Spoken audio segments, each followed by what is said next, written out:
Saudara-saudaraku yang dikasihi dalam Tuhan, hari ini kita sampai pada Raja Menahem. Pelajaran dari Raja Menahem, kejam tapi lemah, sukses tapi bangkrut. Ya, kejam tapi lemah, sukses tapi bangkrut. Itulah kesimpulan dari kehidupan Raja Menahem. Kisah Raja Menahem ada di 2 Raja-Raja 15 ayat 16 sampai 22. Kalau kita bertanya, apa gunanya punya uang, punya kuasa, punya kedudukan, kalau akhirnya hidup kita cuma jadi catatan kegagalan di hadapan Tuhan? Pertanyaan inilah yang sebenarnya pertanyaan yang merupakan refleksi dari kehidupan Raja Menahem. Dia punya uang, dia punya kedudukan tinggi, boleh dikatakan dia punya segala-galanya, tapi ternyata dia punya catatan kegagalan di hadapan Tuhan. Jadi bisa menang di hadapan Tuhan, bisa menang di hadapan dunia, tapi gagal di hadapan Tuhan itu adalah hal yang sia-sia, saudaraku. Nah, saya akan menceritakan sedikit kehidupan Raja Menahem ini, saudaraku ya. Raja Menahem bin Gadi adalah raja ke-17 dari Israel Utara yang naik tahta melalui kekerasan dan dikenal sebagai penguasa yang kejam serta tunduk kepada kerajaan Asyur. Nah, saudaraku, dia merebut tahta dengan kudeta yang brutal. Kalau saudara masih ingat raja sebelumnya siapa yang kita pelajari, yaitu Raja Salum. Yang namanya seperti Shalom itu damai tapi hidupnya nggak bawa damai. Salum itu. Nah, sekarang si Menahem ini, saudara ya, mirip-mirip India namanya ini. Menahem. Nah, Menahem ini membunuh Raja Salum untuk merebut kekuasaan dan menjadi Raja Israel di Samaria. Saudara bisa baca di 2 Raja 15 ayat 14. Menahem kemudian melakukan pembantaian yang kejam di kota Tifsah. Ya. Jadi dia lakukan pembantaian ini, saudaraku. Apa istilahnya itu? Genosida ya. Genosid. Dia lakukan pembantaian kejam di kota Tifsah, membunuh semua penduduk termasuk wanita hamil. Nah, ini kejamnya, saudara ya. Wanita hamil itu dibelah perutnya, saudaraku. Ini catatan Alkitab yang luar biasa ya. Raja Menahem ini. Ya. Karena kota itu tidak segera tunduk padanya. Jadi kalau ada kota yang tidak segera tunduk, misalnya seperti Tifsah ini nggak tunduk pada Menahem, penduduknya itu dibunuh semua, wanita hamil pun dibelah perutnya, saudaraku. Dia tidak sisakan satupun generasi. 2 Raja-Raja 15 ayat 16 saya bacakan, pada waktu itu Menahem memukul kota Tifsah dan semua orang yang ada di dalamnya serta daerahnya. Karena mereka tidak membukakan pintu kota kepadanya. Sudah, dia ketok-ketok buka pintu.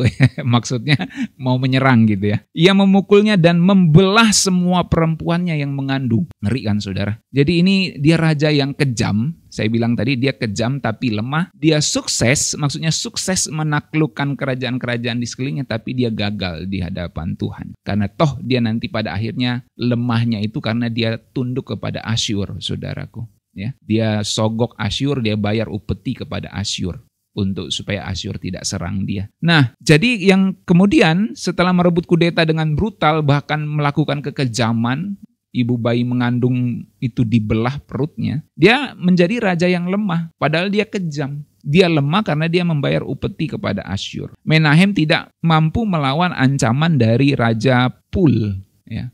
Raja Pul itu Raja Tiglat-Pileser yang ketiga dari Asyur. Ia mengumpulkan upeti besar dari rakyat untuk membayar Asyur, saudaraku. Jadi pajak dipungut dari rakyat untuk membayar Asyur dan untuk mempertahankan tahtanya. Karena Asyur udah ngancem nih, kalau kamu nggak bayar pajak sama saya hantam ini Israel Utara. 2 Raja-Raja 15 ayat 19 sampai 20 ya. Jadi Pul Raja Asyur datang menyerang negeri itu, tapi Menahem memberikan 1000 talenta perak kepada Pul supaya ia membantu dan meneguhkan kerajaan di dalam tangannya.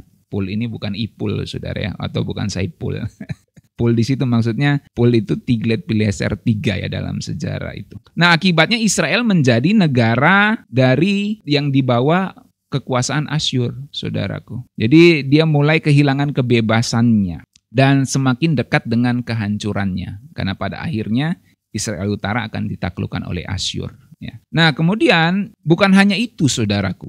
Ya, Raja Menahem ini seperti raja-raja sebelumnya melanjutkan dosa dari Yorebeam pertama, yaitu dengan membiarkan rakyatnya menyembah lembu emas di Betel dan Didan. 2 Raja-Raja 15 ayat 18. Dan Menahem ini tidak mencari Tuhan dan dalam pemerintahannya diwarnai dengan penindasan, kekejaman demi kekejaman dan diwarnai dengan penyembahan berhala. Bahkan dicatat dalam 2 Raja-Raja 15 ayat 18, ia melakukan apa yang jahat di mata Tuhan. Seumur hidupnya ia tidak menjauh dari dosa-dosa Yerobeam bin Nebat yang mengakibatkan Israel berdosa. Bayangkan ya, kalau sampai Alkitab catat ya, ia melakukan apa yang jahat di mata Tuhan. Seumur hidupnya ia melakukan dosa. Coba saudara bayangin, refleksikan, malaikat di sorga tuh catat hidup kita gitu ya.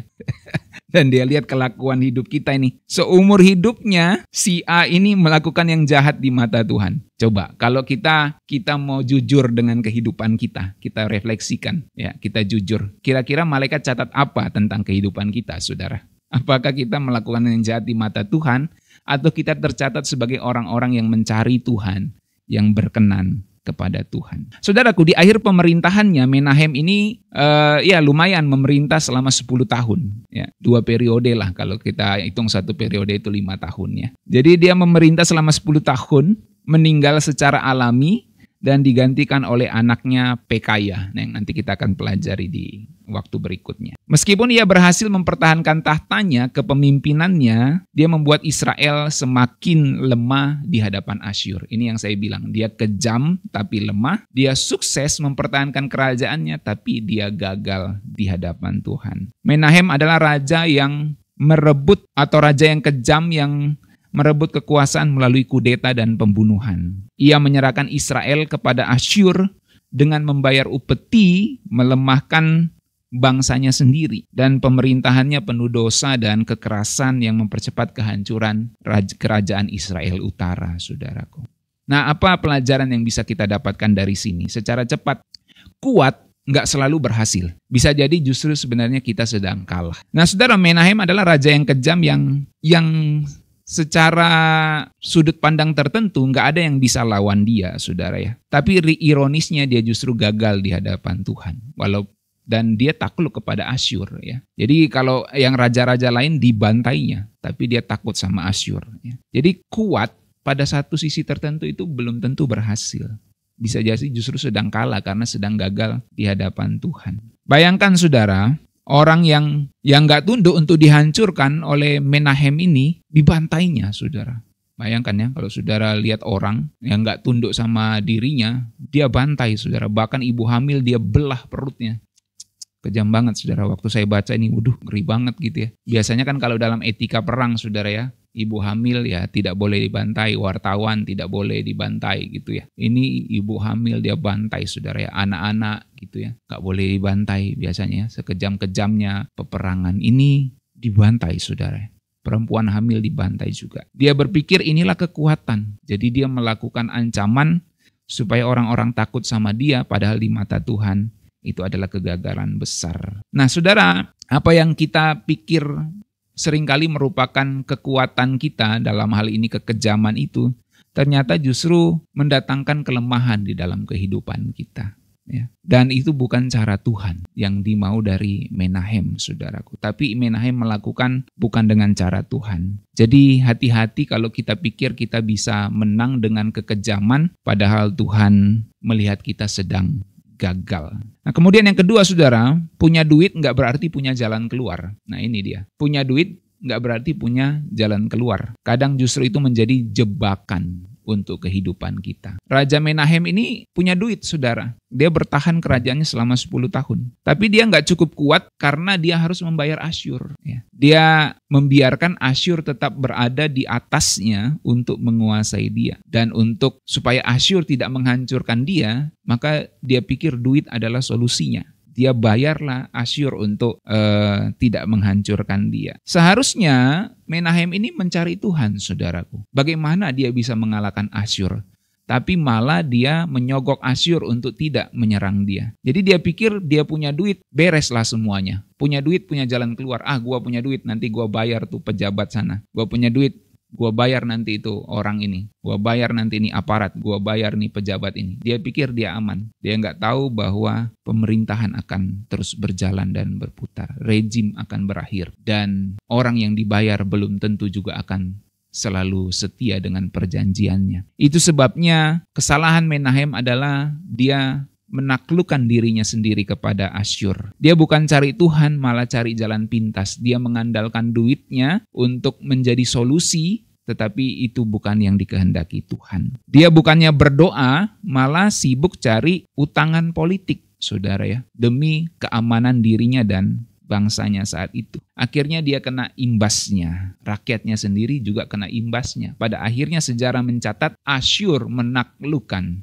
Israel Utara. Nah, saudaraku, kadang kita lebih percaya duit daripada percaya Tuhan. Jadi, kalau kita lebih percaya duit daripada percaya Tuhan, kita mirip Menahem ini, saudara.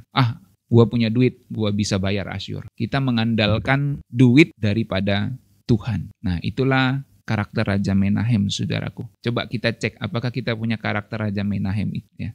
Tentu duit itu perlu untuk menghidupi rakyatnya Menahem saat itu. Tapi kesalahannya adalah dia mengandalkan duit itu untuk supaya tidak diserang oleh Raja Asyur ya. Dan itu tidak dikehendaki oleh Tuhan.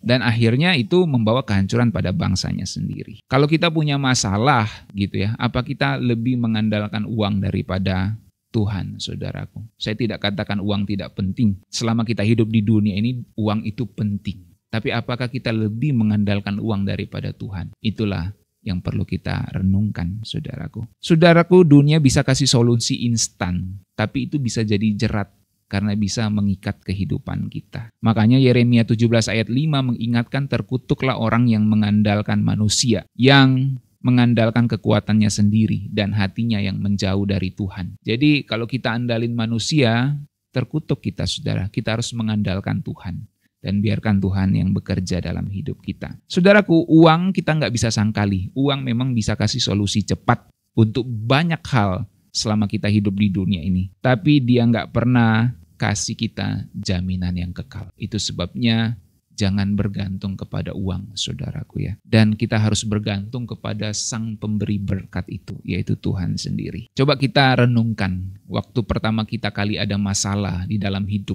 masalah itu datang dalam hidup kita. Apakah kita mengingat Tuhan? Atau kita ingat uang, kita ingat orang yang bisa diandalin, atau kita mengingat Tuhan yang adalah penolong kita yang sejati. Nah, saudaraku, yang ketiga, bisa berkuasa lama, tapi kalau hidupnya jahat, itu nggak ada gunanya. Jadi, berkuasa lama, tapi hidupnya jahat dan kejam, yang nggak ada gunanya. Menahem itu memerintah 10 tahun. Ya, lumayan lah dibanding dengan raja-raja yang memerintah sebulan, seminggu di catatan sejarah Israel Utara. Menahem ini memerintah 10 tahun. Lumayan lama untuk standar Raja Israel Utara. Tapi apakah dia dikenang sebagai raja besar? Jawabannya tidak. Bahkan dicatat dalam 2 Raja-Raja 15 ayat 18 yang saya bacakan tadi, ia melakukan apa yang jahat di mata Tuhan. Saudara, bisa sukses hidup kita mungkin dipandang oleh dunia. Kita punya harta, punya kekayaan, punya rakyat, mungkin punya bawahan, punya segala-galanya lah bagi orang dunia. Kamu sudah sukses dan berhasil. Tapi ternyata malaikat catat kamu melakukan apa yang jahat di mata Tuhan. Apa gunanya, saudaraku? Ya, apa gunanya? Bahkan dicatat ia tidak menjauh dari dosa-dosa Yerobeam bin Nebat yang mengakibatkan orang Israel berdosa. Jadi bahkan hidupnya sendiri membuat orang lain berdosa. Padahal secara duniawi, secara pemerintahan, dia kelihatan berhasil. Jadi bisa berkuasa lama, tapi kalau hidupnya jahat itu nggak ada gunanya, saudaraku. Dunia bilang sukses itu kalau punya jabatan tinggi, sukses itu kalau punya uang yang banyak, sukses itu kalau orang tunduk sama kita. Tuhan bilang sukses itu kalau kita hidup di dalam kebenarannya. Itulah sukses yang sejati. Sukses yang sejati itu adalah waktu Tuhan mengatakan, aku mengenal kamu, aku menikmati hidupmu. Daripada orang melihat kita sukses dengan banyaknya uang, dengan jabatan yang tinggi, dengan karir yang bagus, tapi ternyata kita tidak hidup di dalam kebenaran Tuhan. Nah, Menahem itu kayak banyak orang zaman sekarang, saudara. Ya, be like zaman orang sekarang ya, be like orang-orang zaman sekarang ya, atau seperti orang-orang zaman sekarang. Sibuk cari harta, tapi lupa jaga hati. Nah, ini dia. Itu Menahem, karakter Menahem. Sibuk cari harta, lupa jaga hati. Fokus naik jabatan, tapi nggak sadar bahwa hidupnya makin jauh dari Tuhan. Nah, itu karakter Raja Menahem. Bangun kerajaan sendiri, tapi lupa bahwa semua akan berakhir di kuburan. Jadi coba kita cek kehidupan kita. Apakah kita sibuk cari harta, lupa jaga hati di hadapan Tuhan? Apakah kita fokus naik jabatan, naik pangkat, naik gaji bahkan mungkin, atau naik taraf hidup, tapi kita lupa bahwa hidup kita makin jauh dari Tuhan. Atau kita sibuk bangun kerajaan kita sendiri, tapi kita lupa bahwa semuanya juga akan berakhir di kuburan. Apa gunanya seorang memperoleh seluruh isi dunia ini tapi kehilangan nyawanya? Matius 8 ayat 36. Itu selalu harus kita ingat ya. Sukses di dunia nggak ada artinya kalau kita gagal di hadapan Tuhan. Nah, mari kita coba renungkan kembali apa definisi sukses kita, saudara. Apakah definisi sukses itu kalau sudah punya rumah, punya mobil, punya harta kekayaan, itu sukses bagi dunia? Saya nggak bilang itu salah, tapi itulah sukses, ukuran sukses di mata dunia. Tapi apakah kita sungguh-sungguh hidup mencari Tuhan, hidup berkenan di hadapan Tuhan? Itulah sukses yang sejati.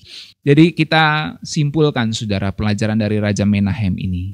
Yang pertama, jangan pakai kekerasan untuk mempertahankan hidup. Pakailah kasih. Jangan jadikan uang sebagai penyelamat, sebab Tuhanlah sumber solusi yang sejati. Jangan puas hanya dengan sukses duniawi, tapi puaslah dengan kehidupan yang sukses, yang hidup berkenan di hadapan Tuhan. Jangan bangga kalau menang di hadapan dunia ini aja, saudaraku. Tapi banggalah kalau di hadapan Tuhan kita bisa berkenan di hadapan. Mari kita cek prioritas hidup kita. Apakah kita sungguh-sungguh lebih mengandalkan Tuhan atau mengandalkan uang dan kekayaan seperti Menahem? Amin. Mari kita berdoa.